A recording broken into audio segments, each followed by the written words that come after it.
एक मकड़ी थी। उसने आराम से रहने के लिए एक शानदार जाल बनाने का विचार किया और सोचा कि इस जाल में खूब कीड़े मकड़ियाँ फंसेंगी और मैं उसे आहार बनाऊंगी और मज़े से रहूंगी। उसने कमरे के एक कोने को पसंद किया और वहाँ जाला बुनना शुरू कर दिया। कुछ देर बाद आधा जाल बुनकर तैयार हो गया। ये देखकर वह मकड़ी काफ़ी खुश हुई कि तभी अचानक उसकी नज़र एक बिल्ली पर पड़ी जो उसे देखकर हंस रही थी। मकड़ी को गुस्सा आ गया और वो बिल्ली से बोली, हंस क्यों रही हो? हंसी न हूँ तो क्या करूँ? बिल्ली ने जवाब दिया, यह मकड़ियाँ नहीं हैं, ये जगह तो बिल्कुल साफ सुथरी है, यहाँ कौन आएगा तेरे जाल में फंसने के लिए। ये बात मकड़ी के गले उतर गई। उसने अच्छी सलाह के लिए बिल्ली को धन्यवाद दिया और जाला अधूरा छोड़कर दूसरी जगह तलाश करने लगी। उसने इधर उधर देखा, उसे एक खिड़की नजर आई और फिर उसमें जाला बुनना शुरू किया। कुछ देर तक वह जाला बुनती रही। तभी एक चिड़िया आई और मकड़ी का मजाक उड़ाते हुए बोली, अरे मकड़ी, तू भी कितनी बेवकूफ़ है। क्यों? ये मकड़ी ने पूछा। चिड़िया ने उसे समझाने लगी, अरे यहाँ तो खिड़की से तेज हवा आती है, यहाँ तो तू अपने जाल के साथ ही उड़ जाएगी। मकड़ी को चिड़िया की बात ठीक लगी और वह वहाँ भी जाला अधूरा बनाकर छोड़कर सोचने लगी, अब वह कहाँ जाला बनाए। समय काफ़ी बीत चुका था और अब उसे भूख भी लगने लगी थी।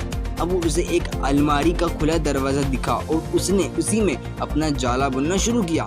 कुछ जाला बन ही था, तभी उसने एक कॉकरोच नजर आया जो जाले को अचरक भरे नज़रों से देख रहा था। मकड़ी ने पूछा, इस तरह क्यों देख रहे हो? कॉकरोच बोला, अरे यहाँ कहाँ जाला बनाने चली आई, ये तो बेकार की अलमारी है, अभी ये यहाँ पड़ी है, कुछ दिनों बाद इसे बेच दिया जाएगा और तुम्हारी सारी मेहनत बेकार हो जाएगी।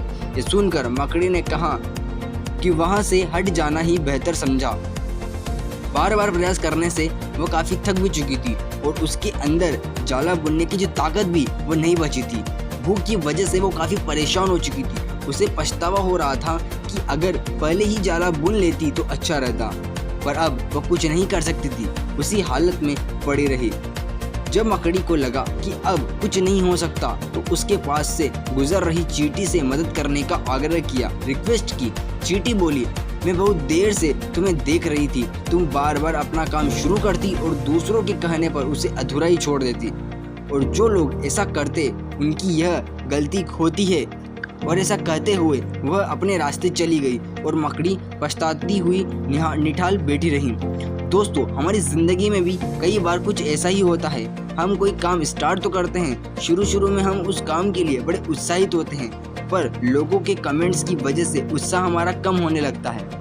हम अपना काम बीच में ही छोड़ देते हैं और जब हमें पता चलता है कि हम अपनी सफलता के कितनी नज़दीक थे तो हमारे पास पछतावे के सिवा कुछ और नहीं बचता। दोस्तों, अगर इस स्टोरी आपको पसंद आई है तो चैनल को सब्सक्राइब जरूर कीजिएगा, वीडियो को लाइक कर दीजिएगा और एक कमेंट ज़रूर छोड़िएगा जिससे कि हमें आगे वीडियो बनाने में इंक्रीजेस मिले।